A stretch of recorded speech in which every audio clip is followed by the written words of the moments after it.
आज आपने छात्रों के साथ आज समीक्षा बैठक की है, क्या कुछ मूल मंत्र दिया गया? देखिए, दो तीन बात आप समझ लीजिए। इसमें यही बात पूरे हमने अपनी कमजोरी को स्वीकार तो किया ही कि हमारे अध्यक्ष मनीष यादव जी, जिनको पटना यूनिवर्सिटी के छात्रों ने और पटना ने चुनाव जिताया था, उसके बाद हमने बहुत काम किए, बहुत संघर्ष किए विमेंस कॉलेज के लिए अन्य सवालों पर, एडमिशन के मामले को लेकर।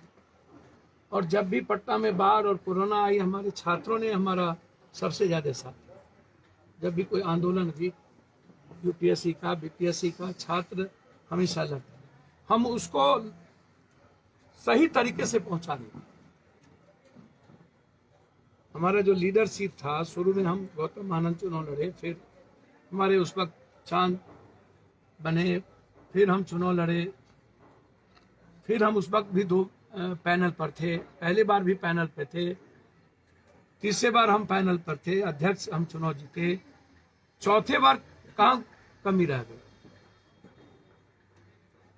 तो उसमें मैं मानता हूं कि संघर्ष हम नंबर 1 में रहे। छात्रों की आवाज हमने उठाई, छात्रों के काम करने में पीछे नहीं रहे। छात्रों के लिए आंदोलन सबसे ज्यादा जन अधिकार पार्टी ने किया, युवाओं के रोजगार पर सबसे ज्यादा जन अधिकार पार्टी ने किया। फिर कोई पार्टी आज तक सड़कों पर नहीं रहती है। जन अधिकार पार्टी के बाद कोई काम रहता है तो माले के बच्चे या लड़के कुछ रहते हैं, वामपंथी। इसके अलावा किसी कोई पार्टी को मतलब आंदोलन से नहीं, कोई पार्टी, सत्ताधारी पार्टी को तो मतलब ही नहीं है। और अब भी जो सत्ताधारी पार्टी चुनाव जीती है, वो छात्रों का कॉज क्या उठाएगा, सेमेस्टर का कॉज क्या उठाएगा, कोई एग्जामिनेशन का कॉज क्या उठाएगा? वो अपने सरकार के खिलाफ वो लड़ तो नहीं पाएंगे।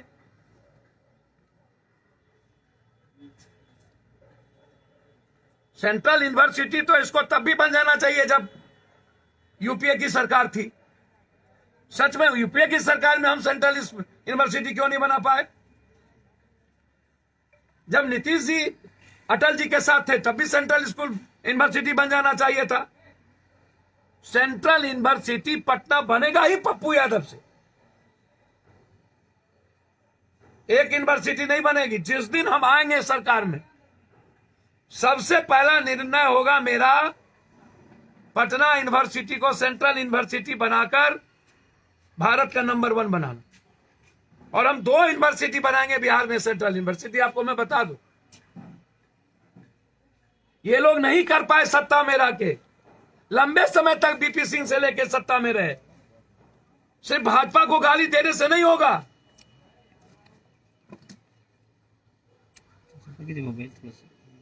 ये लड़ेंगे क्या? और दूसरी बात, सारे छात्रों के निर्णय के अनुसार सारी कमेटी डिसॉल्व कर दी टोटल। हम जून जुलाई में चुनाव है, हमने शुरू कर दी तैयारी। पूरे बिहार के यूनिवर्सिटी की तैयारी हमने आज से ही शुरू कर दी। बिल्कुल हम बैठते नहीं हैं, हमारी छात्र इकाई बैठेगी नहीं। 1 सप्ताह के अंदर पूरी कमेटी बन जाएगी।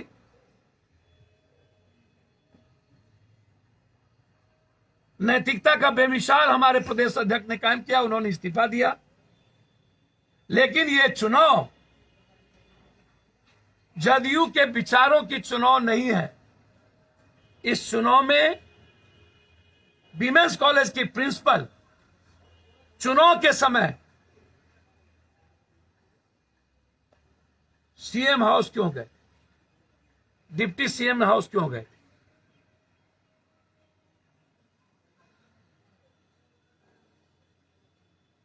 और विमेंस कॉलेज में ही जदयू के चारों पैनल को इक्वल वोट क्यों आता है? क्या है 5 पैनल का है?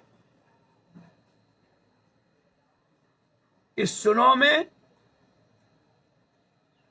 नंबर 1, नंबर 2 डायरेक्ट अपनी अपनी पार्टी के चुनाव की जीत पर लड़ रहे थे।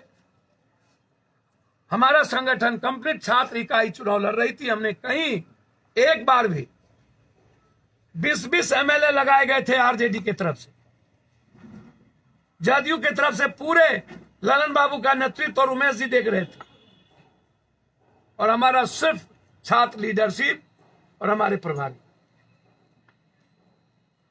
यह चुनाव विचारों का जीत नहीं है, यह सरकार प्रभावित प्रायोजित धन साम दाम दंड भेद से कल छल बल से जीता गया।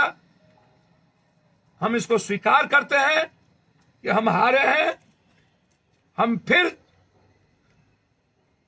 छात्रों का विश्वास जीतेंगे।